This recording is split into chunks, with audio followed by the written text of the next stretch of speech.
So picture this. You're binging Squid Game again, wrapped in a blanket, popcorn in hand, and all hyped for that next red light green light moment. But what if I told you, beyond the jumpsuits and plot twists, some of the cast members are carrying serious baggage? I mean, we're talking real-life scandals, not just on-screen betrayals. It's like peeling back the mask on the front man and realizing he's got more skeletons in his closet than the VIPs in that glass room. And no, this isn't tabloid junk. It's verified drama, confirmed court rulings, and fan-documented receipts that make you wonder, should we separate the art from the artist or not? Hey Glam fam, today we're diving into the real-life drama behind the phenomenon that is Squid Game. From tear-jerking betrayals to full-on legal meltdowns, we're looking at the side of your favorite actors that Netflix definitely didn't spotlight in the behind-the-scenes reel. I'm talking the dark, messy, how was this even allowed kind of tea. And believe me, once you hear it all, you're never watching that Marble Game episode the same way again. Let's start where it hurts. Oh Young-soo, the man who made us cry as player 001, Grandpa Energy, right, wrong. Behind those watery eyes and sweet smile is a real-life scandal that shocked fans worldwide. Back in 2017, he was accused of inappropriately touching a young actress. At first, it seemed like one of those gray area stories, until South Korean courts found him guilty of indecent assault. He received a suspended sentence and was ordered to take classes on sexual violence. Not exactly the grandfatherly figure we all fell in love with. This wasn't just a rumor. It shook his career. Netflix dropped him like a hot mic and he was booted from future seasons. Fans were divided.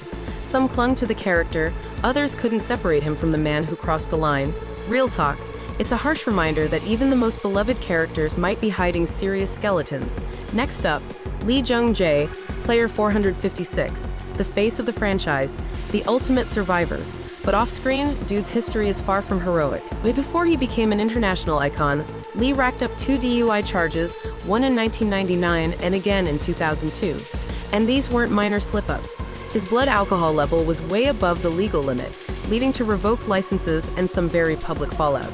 Add in not one but 2 assault allegations in the early 2000s, both reportedly happening in bars. Although neither led to convictions, the drama was enough to cast a long shadow. And there's more. In a 2013 Vogue Korea interview, Lee made a comment about a deceased friend that many interpreted as homophobic. Even years later, fans resurfaced the quote, questioning if the actor's worldview aligned with the progressive energy of Squid Game. He later said he'd grown and learned, but some fans weren't buying it. That same year, Lee got tangled in a legal mess with his own production company. He'd bought out Raymond Grien, a well-known studio, but ended up in a lawsuit with its execs. So yeah, behind that charming underdog energy is a guy with a long, messy paper trail. Now let's talk about Byung-hun. You remember him? The stone-faced frontman who made Squid Game even more haunting. But long before he wore that black mask, Lee's personal life was unraveling in the public eye. In 2009, his ex accused him of being manipulative, claiming he used promises of marriage to string her along. The case went to court and ended in his favor, but the mud stuck. Then came the big one, the 2014 blackmail scandal. 2 young women recorded him making gross sexually charged jokes during a private hangout. They tried to extort money from him to keep the video from leaking. Lee called their bluff, and they got arrested. But fans were like, why was he saying that stuff in the first place? Sure, he was the victim of blackmail, but his comments still made headlines for all the wrong reasons. While Lee continued to act and land major roles, some fans never looked at him the same way again. Moving on to a comeback that's dividing fans like a Squid Game tug-of-war, T.O.P, aka Choi Sung-yeon. He plays Thanos in Season 2, but he's best known for being part of Big Bang, one of the biggest K-pop groups ever. In 2017, during his mandatory military service, he was caught using marijuana, not once, but multiple times, with a then trainee named Han Seo-hee. In South Korea, that's not just frowned upon, it's career suicide. He got a suspended jail sentence, was kicked out of military duty, and then overdosed on anti-anxiety meds shortly after. The media went wild. Some fans rallied behind him, citing mental health struggles and addiction. Others were less forgiving. Now that he's back on screen, people are asking, has he really changed, or is this just strategic rebranding?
time, let it go. But others were appalled that someone with a child prostitution conviction was even allowed near a production with global reach. Lee Jin-wook, who plays Kyung-suk, also has a complicated history. In 2016, a woman accused him of rape. The court eventually sided with Lee, saying there wasn't enough evidence to prove assault. He turned around and sued the woman for false accusations. She was convicted and sentenced. But in a recent twist, she came forward again, claiming she was pressured into recanting and still stands by her original story. Now, nobody knows what to believe. It's one of those cases that's stuck in a moral gray zone, and no matter which side you're on, it leaves a bad taste. Another controversial casting choice, Park Sung-hoon, who plays a transgender character in the series. Fans quickly pointed out that he's a cisgender male playing a trans role. In today's entertainment landscape, that's a red flag. The show's creator, Wang Dong-hyuk, later said that it was hard to find trans actors in Korea due to societal barriers, but promised to do better in the future. Still, fans weren't happy. Representation matters, they tweeted. If you're going to explore identity, do it right. Then Park posted a problematic meme on Instagram that was quickly deleted after backlash. He apologized, but the damage was done. And let's not forget about the weird dubbing controversy. Brian Luco, who played one of the VIPs, said his English lines were completely dubbed over by someone else. It confused fans and raised questions about why an actor's actual voice wasn't used. Was it about clarity? Which almost looking at Netflix just want a certain sound? No one really knows. But it added fuel to the fire about Netflix's casting and production decisions. The public's response to all this? Chaos. Twitter, Reddit, TikTok, everyone had an opinion.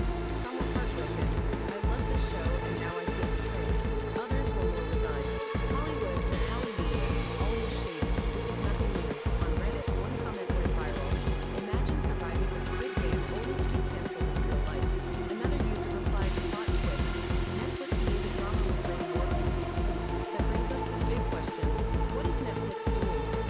Are they turning a blind eye to controversy for the sake of views? Or are they offering redemption arcs to flawed human beings? It's a slippery slope. Because when the drama offscreen is invested in the game itself, you have to ask, is it worth it? Some people believe in second chances. They say, actors are human. If they mess up, let them grow. Others think there should be accountability. These aren't petty mistakes, one fan said. These are serious crimes and allegations. You can't just ignore them because they're good actors. So what do you think, Glam fam? Are you still writing for Squid Game after all this? Or does this change how you see your favorite characters? Can you enjoy the art if you're uncomfortable with the artist? Should Netflix have cast different actors? Or are these just bumps on the road to redemption? Drop your thoughts in the comments. And as always, keep it classy, keep it glam, and keep sipping that tea.